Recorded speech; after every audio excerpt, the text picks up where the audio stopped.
So start of the week, getting ready for Philly. Look excited about the challenge that we have. Excited to get back in front of our home crowd. We're going to need their help this week. It's a good team. Offense, defense, kicking game. Offensively, they run the ball exceptionally well.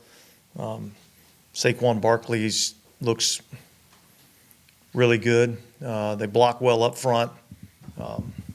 We'll see what happens with, A.J. Brown, if he is able to play or not. I think he makes a significant impact on their offense. But they got other receivers, Devontae Smith. They got guys that can hurt you. Dallas Goedert at the tight end position. They're good. They're a good offensive team. Defensively, I think Vic Fangio is as good as there is in our league in terms of coordinating the defense. They got some talented players over there on that side. I think their front's really active. Obviously they got some good talented players back there in the secondary. Darius Slay, Gardner Johnson, those guys. So this is going to be a good challenge for us. How did Marshall look out? You said you held him out Sunday. Pretty much was on good. Yeah, look, he was limited today, but I thought he did some good things. My expectation is, we got some limited work today. Maybe we'll get a little bit more tomorrow, and as the week goes on, we'll, kind of progress ourselves up to being ready to go on Sunday. That's the anticipation, and that's the hope.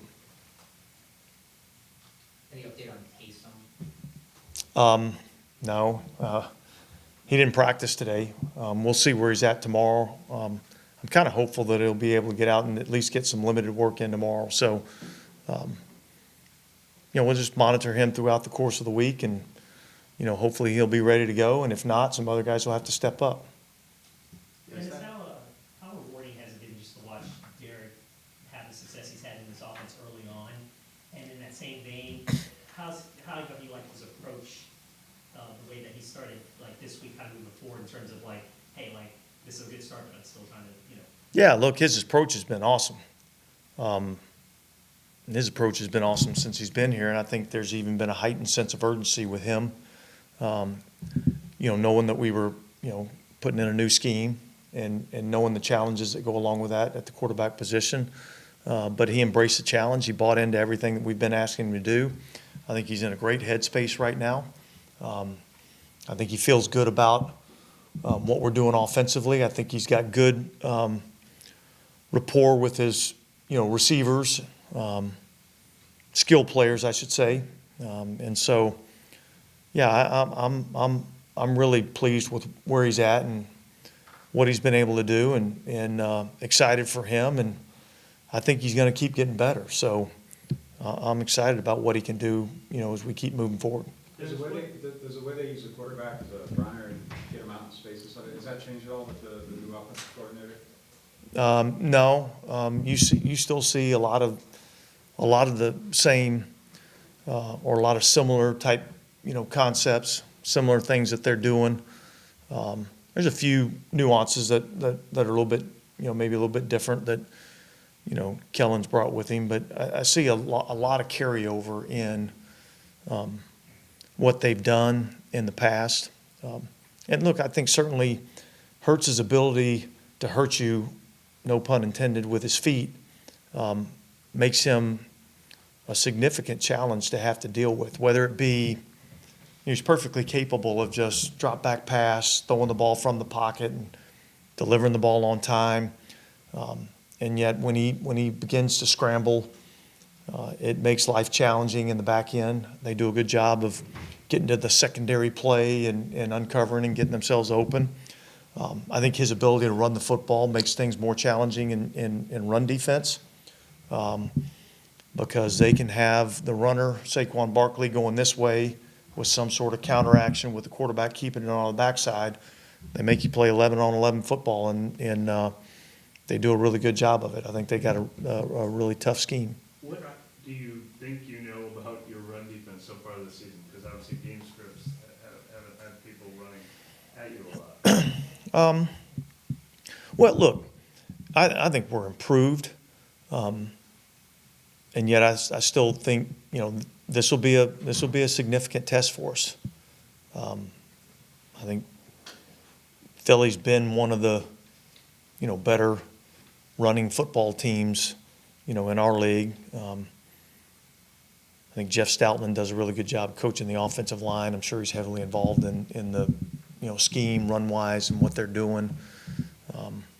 So it'll be a significant challenge, and we'll have a better idea where we're at after that. Are there a couple of non-game plan specific things you guys identified this offseason after that hadn't been up to your standard the last couple of years? Well, look, I mean, I think there's a lot of things that go into that, right? It's a lot easier to play run defense when you're up by 2 or 3 scores. That makes a significant difference. So I think that's part of it. I think we had to get back to a little bit more some fundamentals, and how we play blocks and how we get off blocks and do those types of things. And I think we had to get back to our culture, our style, our physicality. Not that it was bad, it just wasn't to the standard that we're used to. And so I think as you watch the tape, you kind of see, here's where we have to improve. These are the things we have to do better. And I think our guys have bought into that, and we've experienced some success with that to this point. And, again, we'll have another, tough test this weekend. Jay, what do you make of Zach Baun?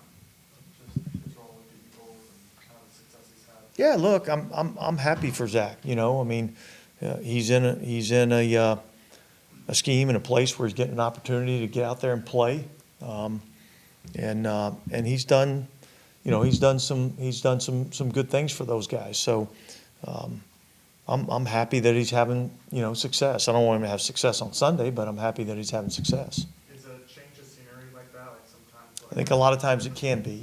It can be just something different, a different message, whatever the case may be, and sometimes that helps some guys, and seems to be the case for him. Why is the so-called tush push difficult to stop? Well, I think their offensive line averages like 330, 340, something like that. I mean, I think they're the biggest line in the NFL, so that's part of it. There's no space in there. And they do a good job of getting leverage. And I think Jalen does a good job of, he's really powerful in his lower body. And so I think, he, along with the offensive line and whoever else they put behind him to push, make it really challenging. Willie Gay has played like a handful of snaps. Is it just hard to play 3 linebackers? Like, what do you kind of see with? Yeah, well, look, I mean, yeah, some of that's dictated based on the offense.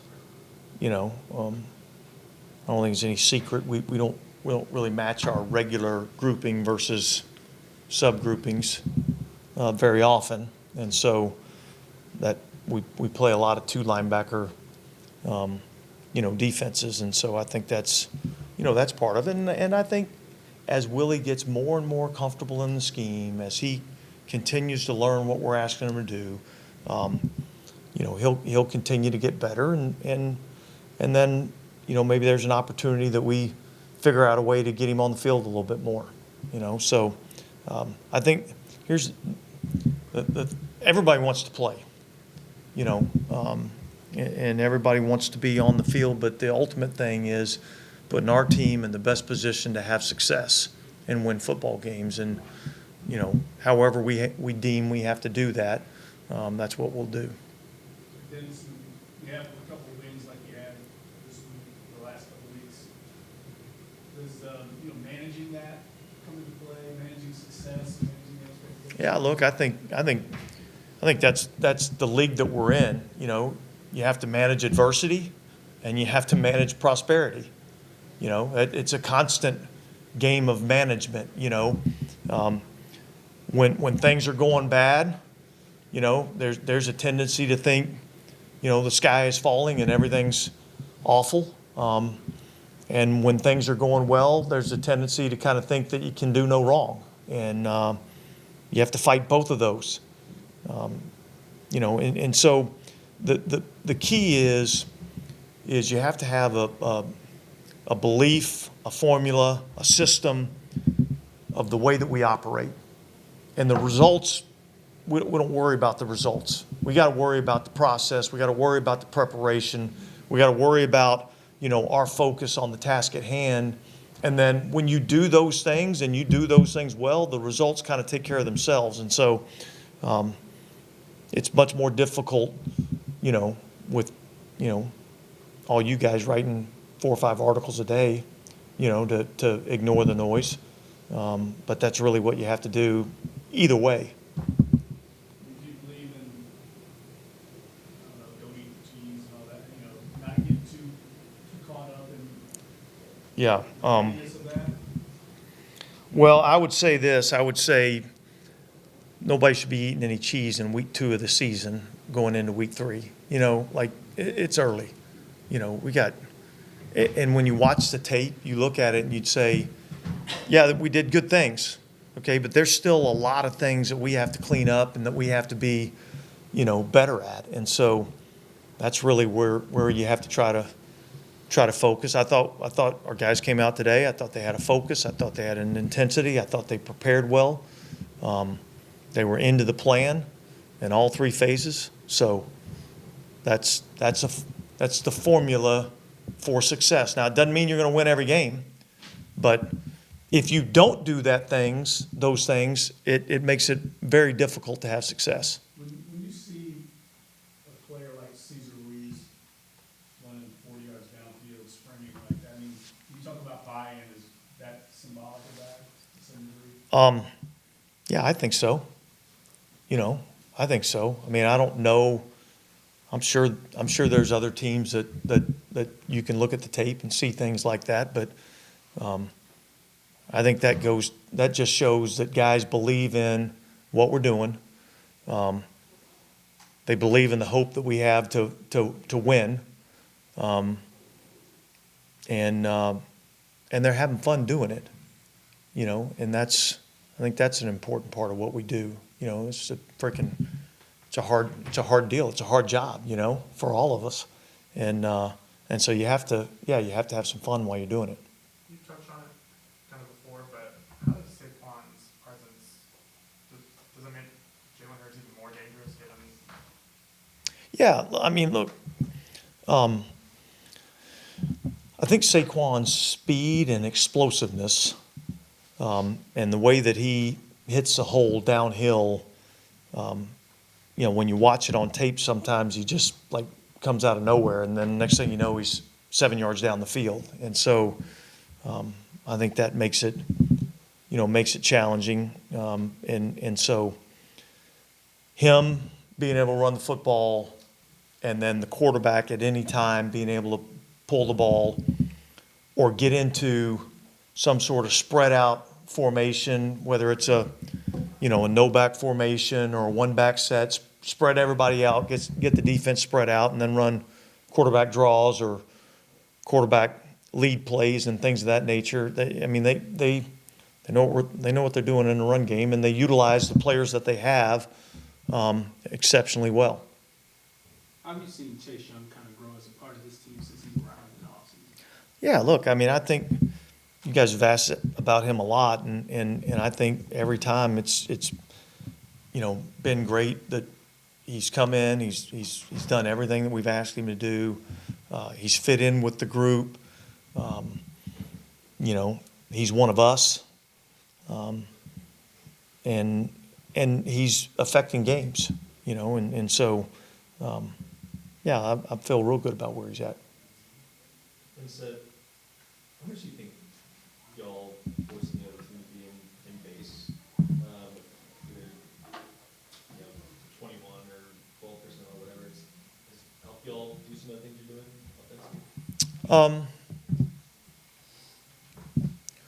Well, yeah, I think when you get into any of the game plans that you get into, you're going to look at, what's the personnel grouping that we feel best about the matchups? You know, whether it's 21, 12, 11, or some variation thereof, or maybe it's, you know, 22 or 13 personnel, and get heavy to go out there and play. So I think we're always looking at where do we think we can gain an advantage, both in the run game and the passing game, and we try to focus in those areas as much as we can. If I could just circle back quickly with Fangio, I mean, he was here for a long time, Big Fangio. When you see somebody who's been in the league like that long, is it because they're a good teacher? I mean, you have to evolve the way the game has evolved. I mean, just the longevity somebody has had like that and the success they've had, no matter the decade. Yeah, look, I mean, it's been coaching defense for a long time at a high level, and been a part of a lot of really good defenses. And you have to be doing something right to be able to do that.